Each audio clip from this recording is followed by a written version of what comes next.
Bonjour, merci d'être venu nous assister, c'est gentil.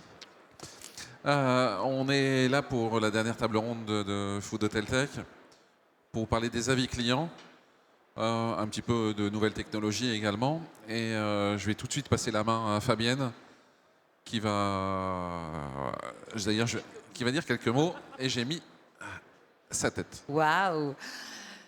Mesdames et messieurs, bonjour. Merci d'être parmi nous aujourd'hui face à un gros concurrent qui est The Edge et de nous avoir rejoints. Alors, moi, je suis donc la présidente de la branche hôtel pour le GHR, Paris-Île-de-France. Le GHR, c'est le groupement des hôteliers et restaurateurs de France. Et donc, nous sommes un syndicat hôtelier qui représente les restaurateurs, les hôteliers, les traiteurs, etc., qui vous accompagne sur des sujets divers et variés, et notamment avec Isabelle et Amélie sur la partie numérique, enfin les enjeux numériques du secteur. On a décidé donc de faire une table ronde cet après-midi, et merci à Karen et Mélissa de nous avoir donné cette occasion, sur les avis et leur gestion. Alors, ça peut être un vieux sujet, pour l'avoir évoqué avec Tony, mais il se passe plein de choses dans les avis en ce moment, et on avait envie de partager ce que nous, on a trouvé comme problématique et comme solution à la gestion des avis actuels. Voilà, merci beaucoup, je vous souhaite une bonne petite heure avec nous. Merci, c'était court, mais c'était bien. Maintenant, c'est Tony qui va nous parler un petit peu de l'évolution de la réputation. Donc, je pense que tu veux te lancer de toute façon dans la C'est parti, c'est bon, ça marche. Donc effectivement, en fait, bon, comme l'a dit Fabienne, le sujet de la réputation, ça commence à être un sujet qui est assez vieux, ok, mais qui a en fait un second souffle qui est lié à l'intelligence artificielle. Déjà, la première chose, c'est qu'il faut bien comprendre comment l'intelligence artificielle fonctionne. Aujourd'hui, l'intelligence artificielle, c'est principalement quelque chose qui va tenter de recevoir des données et tenter de les analyser et de tenter de ressortir d'autres données. Fondamentalement, c'est ça. Et l'intelligence artificielle, ça fonctionne principalement par un système de récompense et punition.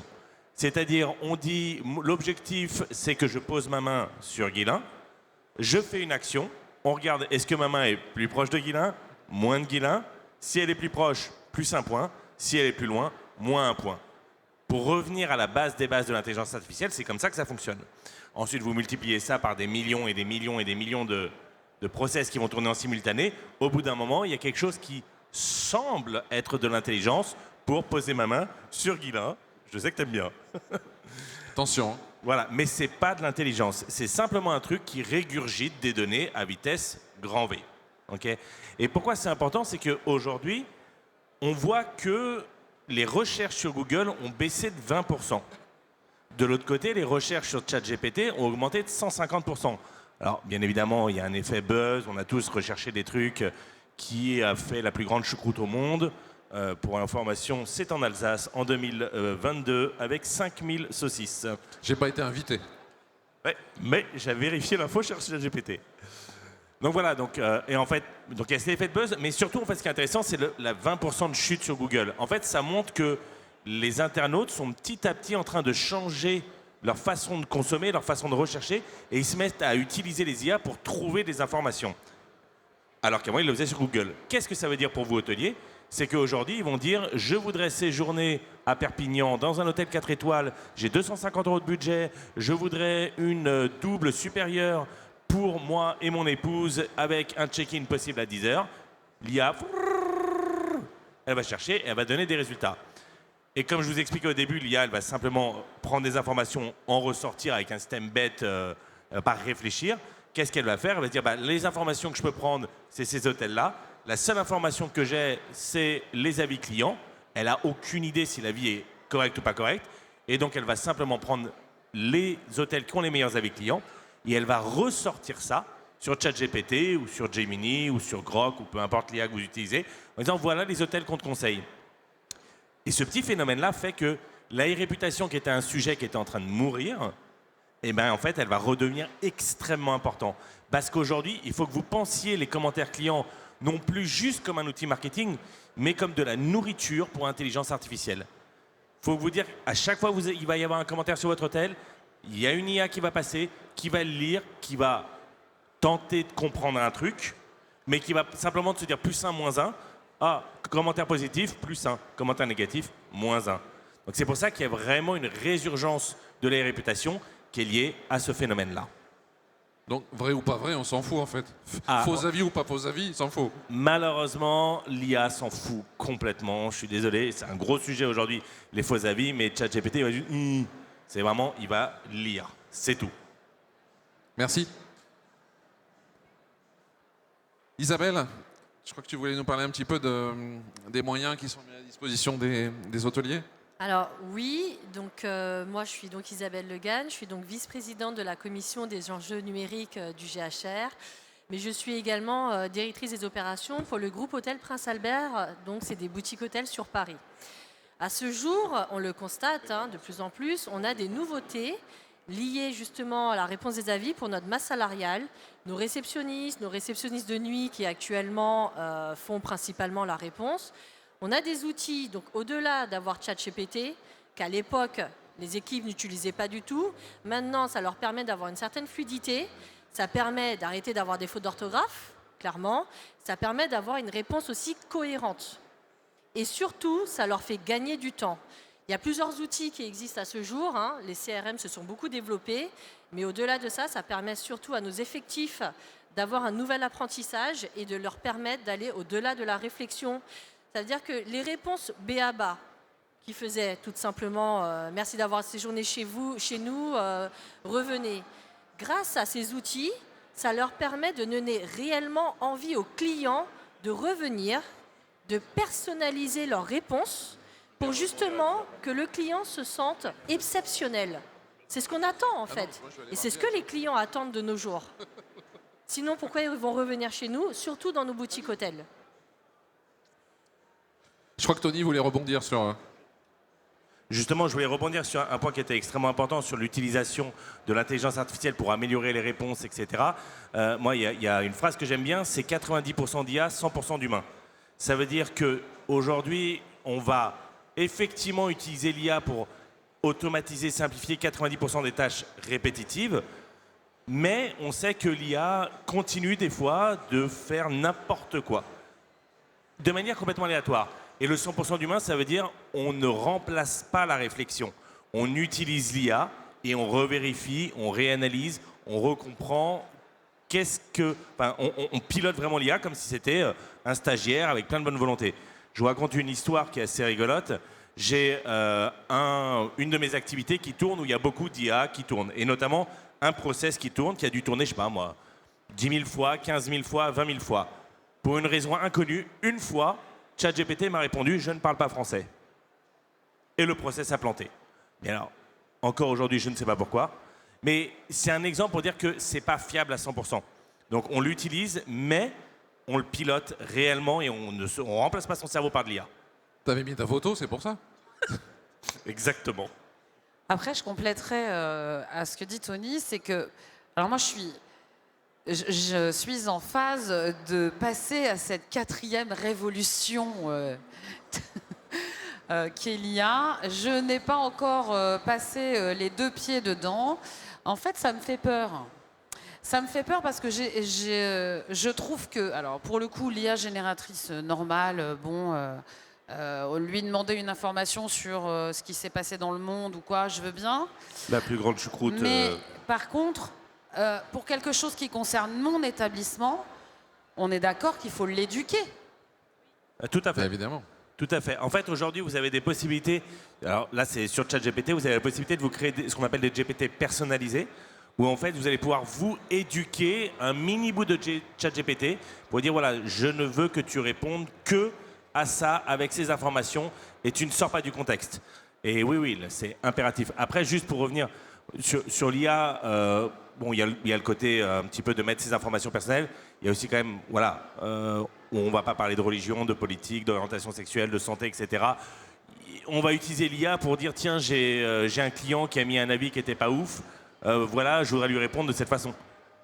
On va pas aller plus loin, quoi. Merci Tony pour cette réponse.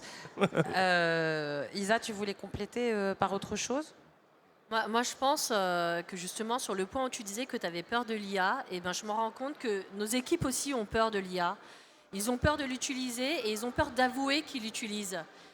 Et moi, je leur dis souvent à mes équipes, eh ben, au contraire, moi, je suis contente que vous utilisiez l'IA parce que ça veut dire que vous vous mettez à jour sur toutes les techniques et les sujets, les outils qu'on peut avoir à ce jour pour justement se personnaliser et être encore plus performant. Mais est-ce que tu as une IA, est-ce que dans tes hôtels, tu utilises ChatGPT version classique, voilà, lambda, ou est-ce que tu as un module personnalisé à tes établissements?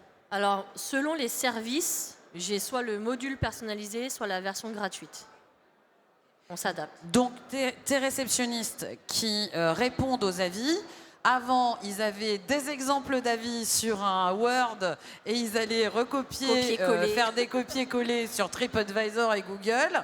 Et maintenant, ils utilisent quoi? L'IA adaptée à ton établissement ou l'IA classique? Alors, l'IA adaptée aux établissements, et c'est surtout que moi, ce que j'ai vu, et ce que j'ai beaucoup aimé, c'est grâce à l'IA, j'ai plus de réponses à chaud par mes équipes.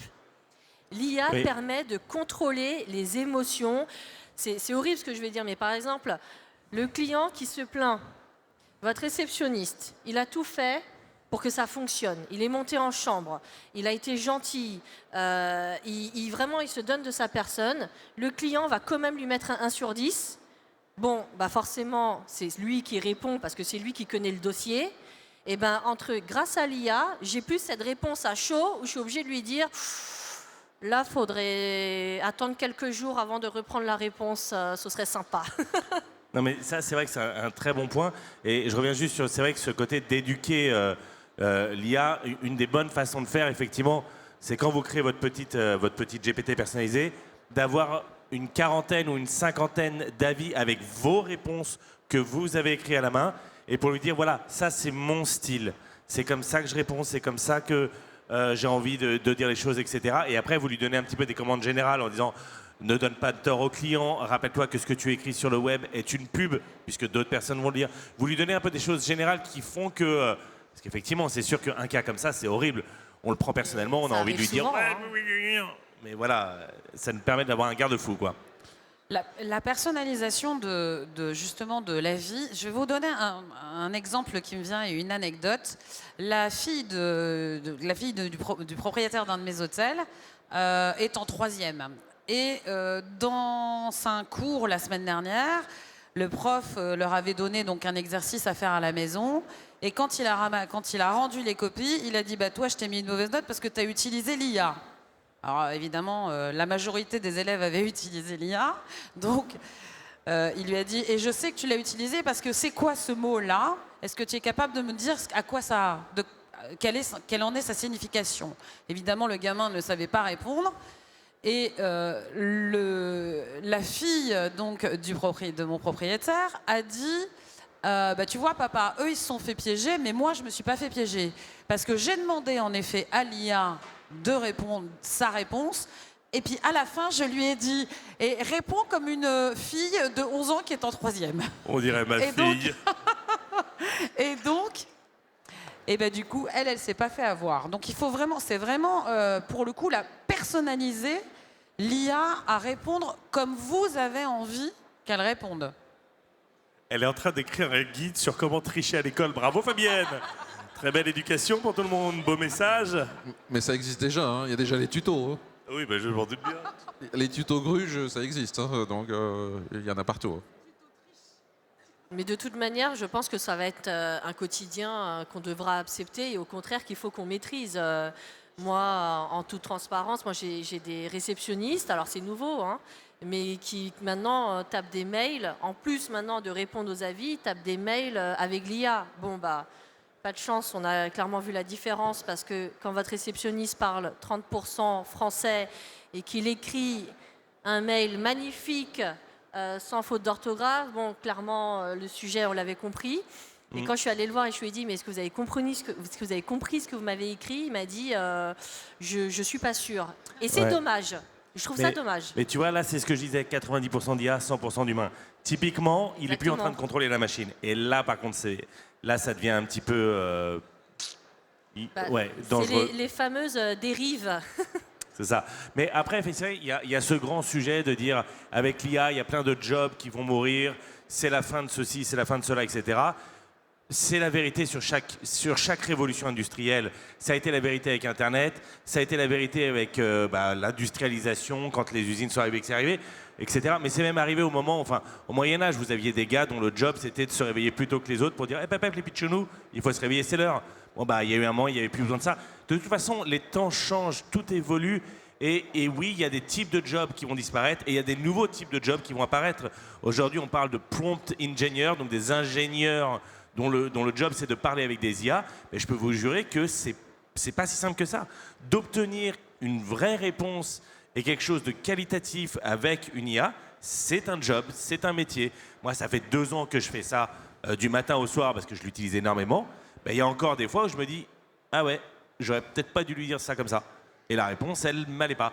Donc il va y avoir plein de nouveaux jobs qui vont arriver. C'est juste une évolution naturelle de la technologie, quoi. Et puis il y a autant de réponses qu'il y a d'IA aussi. Hein, donc, oui, il y a autant de réponses qu'il y a d'IA. Ça, c'est très bon. Il ne faut pas oublier que les géants de la tech ont une seule idée en tête. Ils sont principalement américains d'ailleurs. Faire supprimer le droit d'auteur pour s'approprier les données des autres. C'est un vrai sujet. En plus, en ce moment, tout le monde parle de souveraineté. Donc il y a un moment, il faut se poser les bonnes questions quand on est un utilisateur. Est-ce que je veux qu'il utilise mes données? Est-ce que je ne veux pas? Et il va falloir commencer à faire des choix sur ce qu'on veut de l'avenir, de son avenir. Et il y a certaines boîtes qu'il ne faut peut-être pas utiliser, ou alors les utiliser, mais de manière dilettante, et baser sa stratégie sur des boîtes dans lesquelles on peut croire. Ça, c'est un vrai enjeu d'aujourd'hui qui se pose beaucoup plus vite qu'avant. Mais on l'a vécu avec Internet, on a laissé tout faire, on voit le résultat. L'IA, c'est encore pire. Donc, il faut réfléchir 2 secondes. Voilà, mais je trouve que ce que dit Guilain, un point qui est très intéressant, le débat, c'est pas tant l'IA ou pas l'IA, c'est en fait qui est derrière. Enfin, c'est vrai qu'on est dans une génération où, depuis tout petit, l'IA, que ce soit dans le monde du cinéma, dans le monde des séries, dans le Pixar même, Skynet pour Terminator, les IA négatives dans Robocop, etc.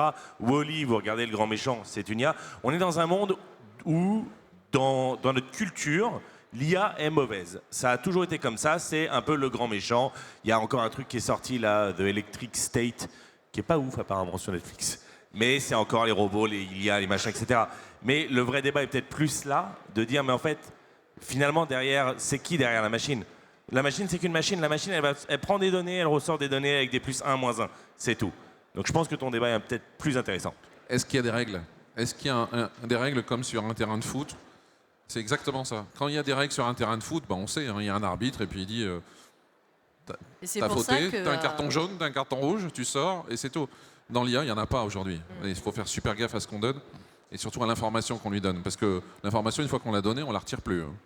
C'est ça. Oui, et c'est pour ça que... Pardon. Vas-y, c'est important. Et c'est pour ça que là, on est donc sur le salon parfait, Food Hotel Tech. C'est justement le salon qui vous permet à ce jour d'être accompagné par des sociétés qui sont là justement avec des outils et qui vont vous aider au quotidien, aider vos équipes au quotidien à travailler le sujet et à faire le nécessaire. On n'est pas nés tous avec l'IA dans le sang et on sait comment l'utiliser. C'est pour ça qu'on a besoin d'un accompagnement au quotidien pour travailler ces informations. Alors, il y a un autre sujet intéressant là, qui est une nouvelle forme de fraude. Alors, moi, j'ai fait le pigeon, j'ai fait le mec qui avait besoin d'argent. Je l'ai fait.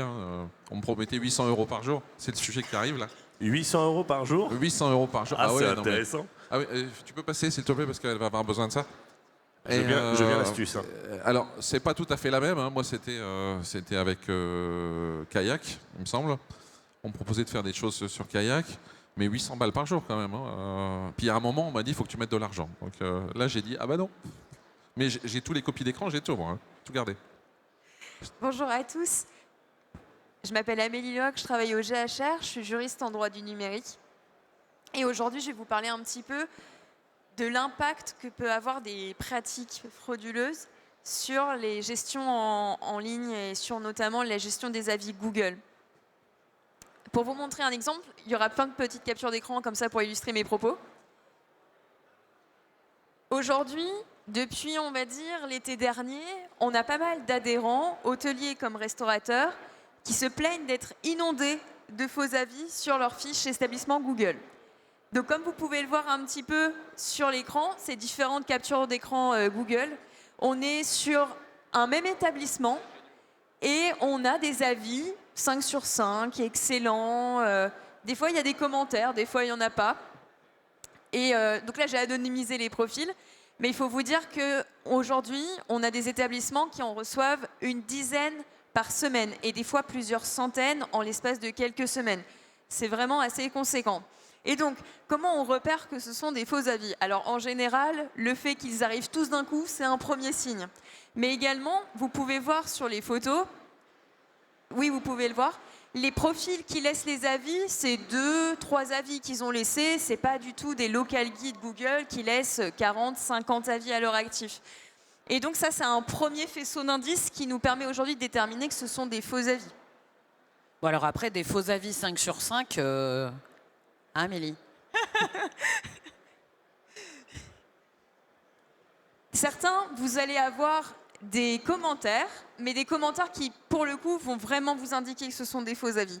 Donc, par exemple, le premier avis que j'avais pris ici, c'était un avis qui était laissé sur un hôtel à Paris et où la personne dit « J'ai aimé le décor et l'architecture, j'apprécie aussi le service, la propriété et tout ça à un bon prix.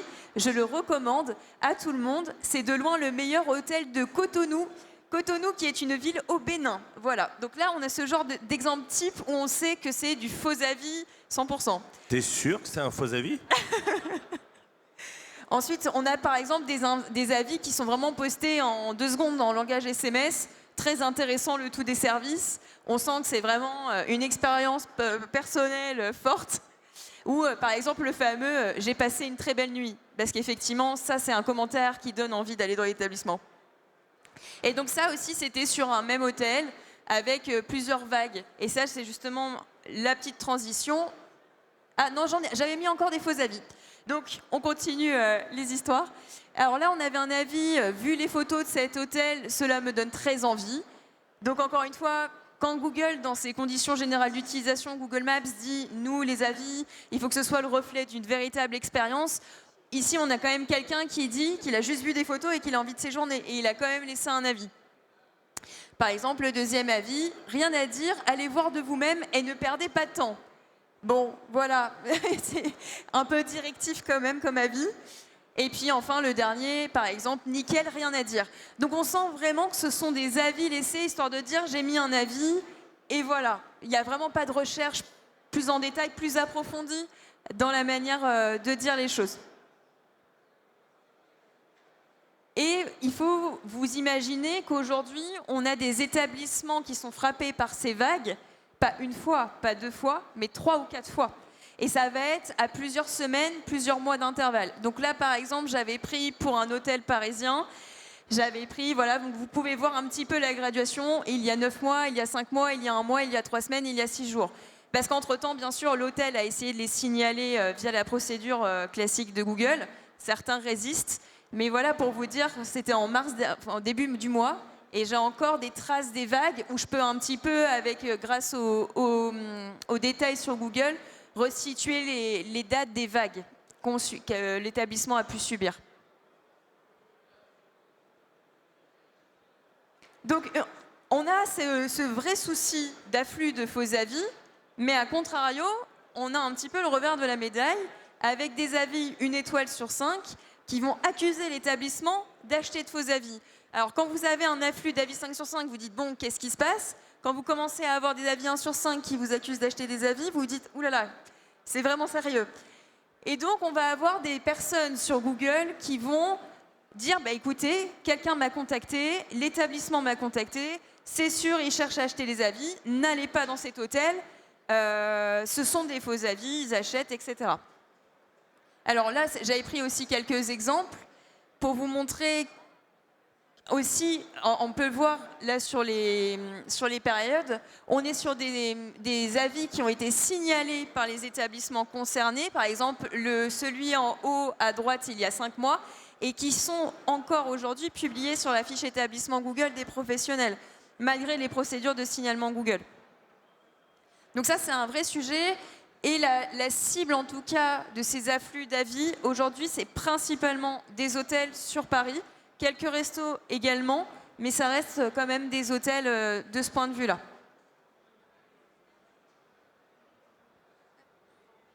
Et donc là, il y en avait encore d'autres. Pour vous les lire, par exemple, je ne le recommande vraiment pas, puis quelqu'un vient et vous demande de poster des avis avec l'excuse de te payer. C'est une arnaque, ne va jamais à cet endroit. Cet hôtel achète des reviews de façon frauduleuse. Ce ne sont pas des vrais avis, je viens de me faire témarcher sur Telegram, c'est scandaleux et déloyal face à la concurrence. On va justement voir d'où viennent ces avis, pourquoi il y a ces afflux d'avis et pourquoi il y a ces accusations de Telegram, WhatsApp alors qu'on est sur Google.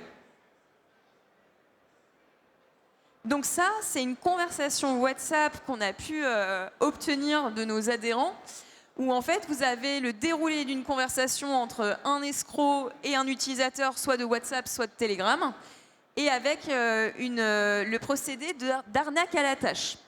Alors, une arnaque à la tâche, c'est quoi? C'est un escroc qui va vous contacter, comme l'exemple ici, et qui va vous proposer de l'argent, un salaire, si vous effectuez des tâches. Et l'une des tâches phares en ce moment pour ces escrocs, c'est de noter des hôtels. Donc, il vous suffit juste de noter un hôtel, de mettre 5 sur 5, pas forcément de commentaires, ça dépend des scénarios, des fois on demande, des fois on ne demande pas. Et puis après, de prendre une capture d'écran de la note et après de l'envoyer à l'escroc. Et une fois que vous avez envoyé votre capture d'écran, l'escroc vous verse votre salaire, en général en crypto-monnaie. Et le but, ça va être de vous faire avancer à petit. Et en fin de compte, à un moment donné, l'escroc va vous dire, très bien, pour débloquer le palier suivant, il va falloir mettre telle somme d'argent. La plupart des personnes tombent dans le panneau parce qu'elles ont pu toucher un salaire et toucher des crypto-monnaies. Et puis finalement, l'escroc va s'en aller avec l'argent et la personne ne débloquera jamais l'émission suivante. Et donc là, vous voyez bien sur les captures, on a 2 scénarios aussi. Soit on a des escrocs qui se font passer par l'hôtel directement, qui disent notre hôtel, notre équipe, notre staff. Ou soit on a des escrocs qui disent notez tel hôtel. Ce sont aussi, il y a hôtel et restaurant, ça dépend des scénarios et des envies un petit peu du moment. Mais voilà, un petit peu le déroulé. Ils vous mettent le nom de l'hôtel, ils vous mettent le lien, si jamais vous n'arrivez pas à trouver, ils vous mettent le lien Google Maps. Ils vous facilitent vraiment l'accès. Et donc après, vous voyez, ils vous disent... alors attendez que je reprenne un petit peu. Si vous participez, vous serez payé 200 à 500 euros par jour. Puis-je montrer comment ça marche? Et donc cette somme d'argent appâte beaucoup de personnes. Et aujourd'hui, ça nous impacte énormément au sein du GHR parce que nos adhérents sont directement confrontés aux conséquences de ces arnaques à la tâche. Je peux me permettre d'intervenir. En fait, on a une double peine avec cette arnaque à la tâche parce que je pense que tu vas peut-être l'évoquer après, mais la personne qui accepte ce deal, elle est complice. Elle est complice d'une arnaque. Donc, elle se venge après parce qu'elle s'est fait arnaquer. Et nous, hôteliers, j'en ai été personnellement victime sur un de mes hôtels, on se retrouve confrontés à un avis avec une capture d'écran de Telegram. Quand on connaît la réputation de Telegram, ça fait sourire. D'un avis où on vous dit, vous tentez l'hôtelier a tenté de m'arnaquer. Mais en fait, si toi déjà, tu vas pas... Voilà. Si toi déjà, tu vas pas essayer, t'as qu'à répondre non, à la limite, hein. Oui, parce qu'effectivement, selon le code de la consommation, le fait de diffuser ou de faire diffuser des faux avis par une personne physique ou morale, c'est une pratique réputée déloyale, pratique trompeuse, pratique commerciale trompeuse, et c'est puni jusqu'à 2 ans d'emprisonnement et 300 000 € d'amende. Et l'hôtelier est tout à fait responsable. Et en cas de contrôle des GCCRF, ils regardent les avis en ligne. On a des adhérents qui se sont déjà fait contrôler au niveau des avis en ligne. Oui, je confirme. Moi, c'est le cas et c'est pas de ma faute. Hein, c'est Google qui n'a pas su faire le nécessaire. Mais c'est parce qu'en fait, bon, pas de chance. Moi, mes hôtels portent le même nom. J'ai eu une confusion sur une de mes pages. J'ai voulu signaler l'avis auprès de Google. Il leur a fallu 6 mois pour le retirer. Sauf qu'entre-temps, j'ai eu un contrôle qui est tombé. Heureusement que j'avais la preuve que le signalement avait été fait. Sinon, c'était de ma responsabilité en tant qu'hôtelière. Oui, ce qui est très important. Tony, oui. Non, mais je voulais dire, donc effectivement, il ne faut pas hésiter à signaler à outrance. Ah oui, parce que... Oui, surtout même oui, surtout les 5 sur 5. En fait, le problème derrière, et c'est ce que justement on nous impose, c'est notre bonne foi. Qu'est-ce que vous, en tant qu'hôtelier, donc responsable de votre établissement, qu'est-ce que vous avez fait et vous avez agi? Quelle est la preuve que ce n'est pas vous? Alors justement, en parlant de preuve, est-ce qu'il y a quelque chose que tu dois faire au moment où tu signales pour garder la preuve, ou juste le fait d'avoir signalé, c'est suffisant? Alors en fait, quand tu signales sur Google, ils t'envoient un super message automatique où ils te disent qu'ils vont traiter l'information et revenir vers toi. Ils te disent pas ce que c'est, mais juste ça suffit auprès des commissions de prouver que le nécessaire a été fait. C'est ce qu'ils veulent. Donc vous avez des avis qui vous semblent un petit peu étranges, vous les signalez, vous gardez le mail, vous l'imprimez, enfin voilà, juste au cas où il y a quoi que ce soit, au moins vous êtes protégé. L'objectif, c'est de se constituer un petit dossier, comme ça en cas de contrôle, vous arrivez avec votre dossier et vous dites, tac, j'ai les avis, j'ai les preuves des signalements, j'ai les vagues, j'ai les dates sur lesquelles se sont produits ces faux avis, et je peux prouver aujourd'hui que c'est pas moi, en tant qu'hôtelier ou que restaurateur, qui ai acheté les avis. C'est un point important. Et puis c'est surtout, alors pour l'avoir aussi vécu, hein, l'avantage d'être un groupe, c'est qu'on a toujours des histoires. C'est que nous, on a eu en direct du chantage par les clients. Qui du coup, comme ils ont vu ça, en direct au moment du check-out, oui, parce que c'est jamais au moment du check-in, sinon c'est pas drôle. Au moment des check-out, ils disent, apparemment, on peut gagner de l'argent si on fait des avis intéressants. Bon, on sait tous que sur le moment de la facturation, on dit qu'ils attendent certainement un geste commercial, ce qui bien sûr n'a pas été fait parce que je suis contre le terrorisme pour les hôteliers, prise de chantage, hein. Mais voilà jusqu'où, en réalité, les répercussions des faux avis nous percutent déjà sur notre chiffre d'affaires, notre visibilité et ce qu'il en est en direct au quotidien de nos équipes. Il faut vous dire que hier, il y avait une conférence Google sur le temps du midi. Je ne sais pas si vous avez pu y assister. La personne qui était présente a quand même dit que les gens passaient plus de temps à réserver leurs vacances qu'à acheter une voiture. Alors, c'est les données Google, donc c'est Google qui a dit ça. Et j'ai trouvé ça intéressant parce que c'est pour montrer aussi le paradoxe et le fait qu'on est très attentif quand on cherche à réserver nos prochaines vacances, aux lieux et surtout aux notes. Et cet exemple, je trouve qu'il est assez parlant. Alors, j'ai un peu honte de dire que c'est totalement vrai. J'ai changé de voiture l'année dernière. J'ai passé plus de temps à chercher pour mes vacances que pour ma voiture. J'ai honte, mais j'avoue. T'es pas allé chez le concessionnaire? De quoi? T'es pas allé chez le concessionnaire? Si, bien sûr. J'avais fait 5 minutes de recherche avant. Mais Google, il y a des lois quand même. Il y a un DMA, il y a un DSA, il y a quand même un certain nombre de choses. Moi si quelqu'un me donne du contenu qui est publié, et s'il y a un autre vient me dire il y a une bêtise dedans, dès l'instant où il me le dit, je suis responsable. Dès l'instant où on me dit il y a un problème sur mon site, je suis responsable. Donc Google, pourquoi il se dédouane? En fait, il y a un cadre réglementaire effectivement qui s'appelle le DSA, qui vient affirmer le principe suivant, c'est ce qui est illégal hors ligne est également illégal en ligne. Et c'est un texte qui est important, qui a été publié en 2022 et puis qui est rentré en vigueur en février 2024. Mais en fait, il reste une marge de manœuvre aujourd'hui pour les plateformes en ligne. Notamment, il n'y a pas que ça, il y a d'autres acteurs qui sont concernés par ce texte.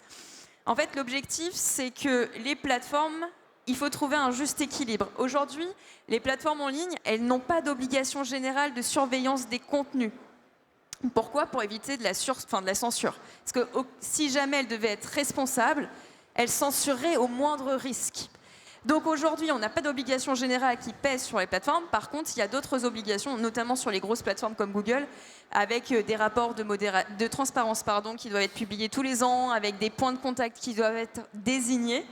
Mais si vous voulez, l'équilibre se joue dans les conditions générales d'utilisation du service, où Google dit très bien, les contenus délibérément faux ne sont pas conformes à notre politique, et ils vont jouer justement sur cette notion de délibérément faux. Parce que c'est leur libre appréciation et c'est eux qui jugent que le contenu est bien délibérément faux. Google ne veut pas se positionner comme étant un juge. Il ne veut pas être là à dire est-ce que le contenu est faux et le contenu n'est pas faux. Il faut que ce soit délibérément faux pour qu'aujourd'hui Google intervienne. Mais qui décide du délibérément? Moi, Eh ben, Google. Donc il est Irlande. juge, partie, bourreau, C'est ça. procureur, il est tout en même temps, quoi. Je vais vous prendre un exemple. Un avis 5 étoiles que je connais frauduleux. Je vais demander à Google de supprimer cet avis parce que je sais qu'il est frauduleux. Google n'est pas obligé de le supprimer. Et si je lui dis, je vous dis que cet avis est frauduleux parce que ce n'est pas moi qui ai dit au client, ce n'est pas moi qui lui ai vendu, enfin qui lui ai donné de l'argent pour qu'il mette cet avis, Google va me répondre, et c'est ce qu'ils nous ont répondu, puisqu'on les a interrogés sur le sujet et qu'on a eu rendez-vous avec eux. Mais qu'est-ce qui me dit que vous ne l'avez pas fait? Je n'en ai pas de preuve. Donc ils se positionnent vraiment, c'est pas moi, moi je ne fais que regarder de loin, il n'y a que vraiment si c'est diffamatoire où je vais intervenir. Mais après, je ne sais pas, peut-être que vous avez vraiment acheté la personne pour qu'elle mette un avis. Et on va même plus loin parce qu'il me dit, mais quel est l'intérêt? Alors moi, c'est ce qu'on leur répond, c'est, pour moi, je leur réponds, mais quel est l'intérêt pour moi de faire supprimer un avis 5 étoiles? Si ce n'est qu'il est frauduleux, c'est moi qui vous le demande. Allez, je ne vais pas me tirer une balle dans le pied à faire retirer un avis de 5 étoiles s'il est bon. Pour une fois en plus. Hein. Mais C'est mauvais, ça. C'est assez. On le voit bien dans les motifs vraiment de pervers. dans les motifs de signalement des avis. Vous n'avez pas signalement pour contenu faux ou avis faux. Vous avez inutile, vous avez hors sujet, vous avez spam. Et vous n'avez pas de signaler que l'avis comme étant faux. Donc déjà, ça montre une première. Comment dire, le positionnement de Google en fait vis-à-vis de la notion de faux en fait. Mais on a des instances, les tribunaux, ils sont capables de dire à Google, t'as mal fait. Ben oui, mais il y a un moment, il faut s'y mettre. Hein. Qui mieux qu'un syndicat peut le faire? L'OTREC, donc c'est l'organisation européenne dont on fait partie, qui a notamment saisi ce sujet des faux avis depuis bien longtemps et qui revient un petit peu à la mode avec ce genre d'arnaque. L'OTREC, nous, de ce qu'on peut avoir comme échange avec eux, c'est d'élaborer un cahier des charges à l'échelle de l'Union européenne pour justement proscrire les faux avis, et le chantage par les avis et toutes les pratiques un petit peu déloyales comme ça. Ça, c'est une réflexion aujourd'hui qui est en cours à l'échelle européenne. Et au niveau d'AFNOR, là où il y a, enfin AFNOR ISO, où il y a un retravail, on en est où? On peut l'inscrire aussi dedans. Hein. Dans la norme AFNOR. Dans la norme AFNOR qui est devenue ISO, on est, en plus on est en train de retravailler dessus, donc on peut avoir un chapitre là-dessus. Hein. Eh bien, il faut voir à la prochaine réunion qui va avoir lieu s'il y a possibilité de faire remonter en effet tout cela. Tout à fait. Alors là, il me semble que c'était. Je crois que tu avais mis des trucs derrière. La dernière slide. Oui. Ah non, merci. Non, c'était la dernière slide. Donc la solution, se plaindre à Google pour que éventuellement il supprime l'avis, mais on n'est pas sûr. Bon, moi, il a c'est un fini peu, par le supprimer quand même. Hein. Oui. Oui. Faut insister. La réponse, on peut quand même répondre. Tout à fait. On a quand Tout même à le fait. droit de répondre. Tout à fait. Le temps que, alors comme c'est un petit peu opaque les process de signalement Google, on ne sait pas trop comment ça va être fait, quand ça va être fait. Il ne faut pas hésiter à répondre aux faux avis et dire, écoutez, monsieur, je ne sais pas qui vous êtes, je ne pense pas que vous ayez été client. Il faut vraiment pas hésiter à répondre, et surtout aux avis qui vous accusent une étoile sur 5, et dire, écoutez, monsieur, moi je n'achète pas mes avis, ce n'est pas moi. Parce qu'il ne faut pas oublier que les réponses aux avis, c'est pas forcément pour répondre à la personne, c'est surtout pour ceux qui vont lire les avis, et pour les rassurer, et leur dire, voilà, moi ma réputation, je la gère, et ce ne sont pas quelque chose que je vais laisser fleurir en fait. Ça, c'est très important. Mais est-ce que ça vaudrait pas le coup de même carrément un petit texte en s'adressant à la personne comme si on l'était en disant écoutez, bonjour monsieur, je pense que vous avez été victime d'une arnaque, probablement reçue via Telegram ou via WhatsApp. Si c'est le cas, bloquez le numéro, reportez-le comme spam, etc. Comme si vraiment on est en train d'aider parce que... Oui, mais voilà. le visage derrière ça, c'est que derrière, on est en train de dire aussi au client qui va séjourner chez nous qu'on n'est pas carré et qu'on a éventuellement des possibilités de hacking ou de problèmes d'image. Enfin, il ne faut pas oublier une chose, c'est que nous, en tant qu'hôteliers, on a des informations, restaurateurs, on a des informations très personnelles des clients. Bien évidemment. Voilà. Donc, ça veut dire que non seulement on se fait attaquer, et on est en train de dire aux futurs clients et aux clients qui s'est fait attaquer, qui se fait attaquer. Après, Moi, je voudrais juste préciser une petite chose. On peut aussi tout à fait, ça peut aussi faire partie de votre communication globale. Par exemple, un client qui va venir chez vous, vous pouvez le faire en amont et lui dire nous ne communiquerons jamais avec vous par WhatsApp ou via Telegram ou via une quelconque application. Si nous avons besoin de vous contacter, ce sera toujours nous directement via cette adresse mail ou via ce numéro de téléphone en donnant votre numéro de téléphone de l'hôtel. Déjà, vous pouvez, le client peut se dire ah ouais quand même attention peut-être que si je reçois un message WhatsApp d'un 0041 c'est pas l'hôtel de Paris quoi. Voilà. Mais et justement, en faisant ça, c'est pas une preuve pour Google. Si tu as un numéro WhatsApp et que tu as un truc, un petit automation qui part sur tous tes clients en disant voilà, c'est le seul numéro WhatsApp depuis lequel vous recevez. Si vous recevez un message d'un autre numéro, ce ne sera pas nous. Donc merci. Ce ne serait pas une preuve de quelque chose? Après, il y a beaucoup de...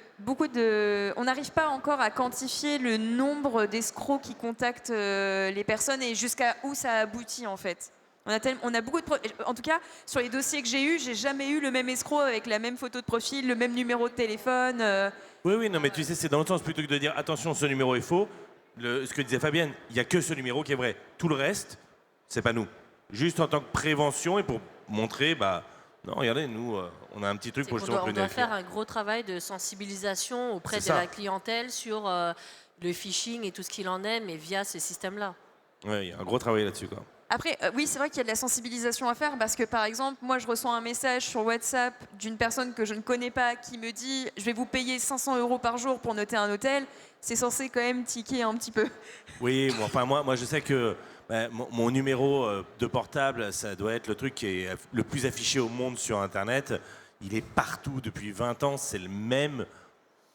Bon, il y a un moment, quand j'ai quelqu'un qui a un nom étrange que j'ai jamais vu qui me dit « Hello », bloqué, marqué spam. Il y a un moment, c'est vrai que bon, faut aussi réfléchir et avoir, voilà, Oui, un chouïa. Ça fonctionne toujours. Hein, ah bah, 800 balles par jour. Hein.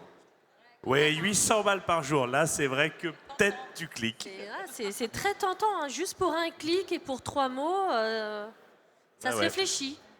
En une heure de boulot, oui, c'est ça. Est-ce que vous avez des questions à poser à nos intervenants?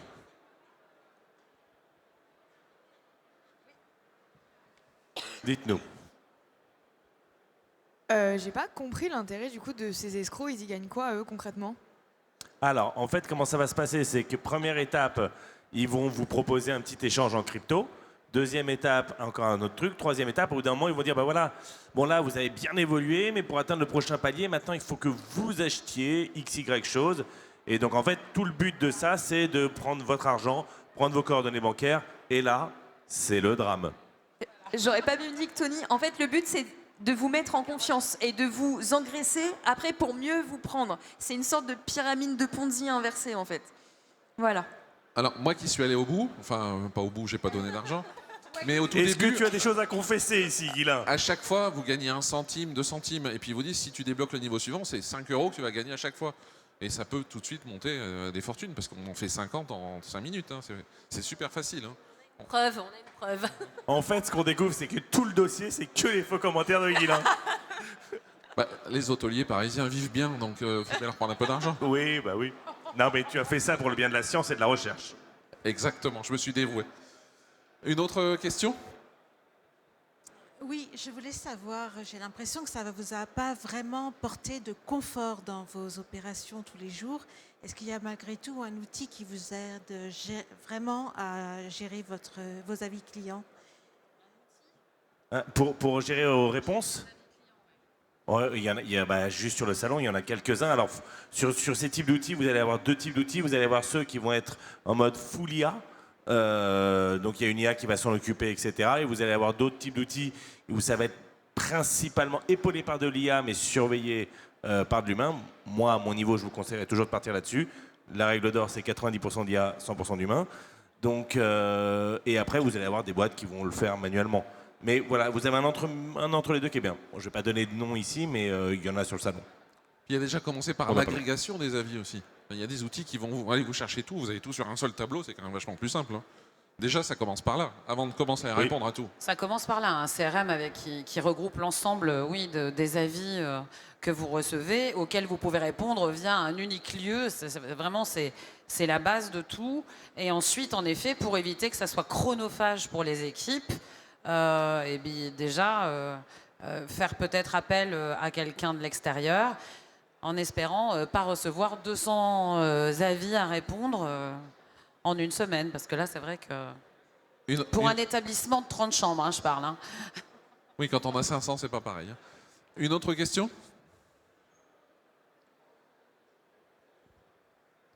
Bonjour. Bonsoir. Quels sont les outils, pas technologiques, mais qu'un hôtelier indépendant a ou un restaurateur pour se protéger des vrais faux avis? À part signaler, attendre Google, se protéger juridiquement, oui, mais pour protéger son irréputation.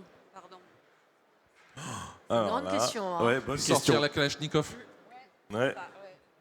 Justement, on a un vrai vide juridique qui pose problème.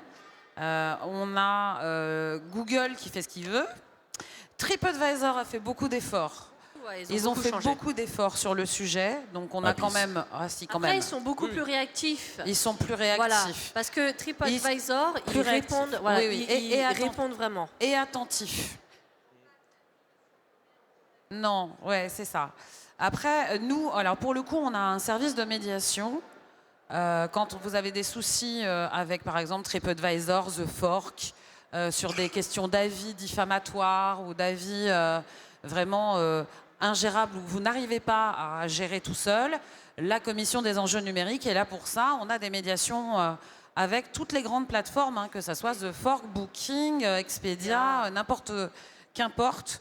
On essaie dans la mesure du possible d'intervenir et d'expliquer les cas parce que forcément, nous, on va être en capacité de parler à une personne qu'on connaît et qui va nous croire plutôt qu'un médiateur qui est derrière son ordinateur et qui doit gérer que ça toute la journée. Après, il y a des plateformes où on peut répondre sérieusement, concrètement, alors que Absolument. Booking interdit les réponses longues, par exemple. Hein. Dès qu'on veut rentrer un tout petit peu dans le détail, c'est fini. Hein, ça Oui, marche c'est pas. ça. Plus de questions? Un petit mot pour conclure, chacun? Je pense qu'on voilà, on a dit pas mal de choses. Effectivement, moi, le petit mot, ce que je vous disais au début, c'est qu'on est dans le retour des avis, le retour de la réputation. C'était un sujet qui était un peu mort, c'est un sujet qui revient d'actualité, que ce soit par ce type d'arnaque, par l'IA, par toutes ces solutions qui vous aident à avoir plus d'avis, gérer mieux vos avis, etc. Donc voilà, c'est le troisième volet de la trilogie, le retour de la réputation.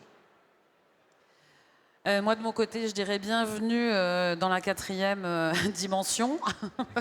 Et surtout, sachez que voilà, le GHR est à vos côtés tous les jours en apporteur de solutions et est là pour vous aider en cas de difficulté, notamment sur le sujet de l'irréputation. Bah, moi, j'ai envie de vous dire, ne restez pas victime des situations qu'on connaît au quotidien. On a des atouts, il faut les utiliser. Et prenez en compte toujours qu'une petite, c'est un peu l'effet boule de neige, hein. C'est un petit truc qui en devient énorme par la suite et ça touche notre quotidien, nos opérations et nos équipes.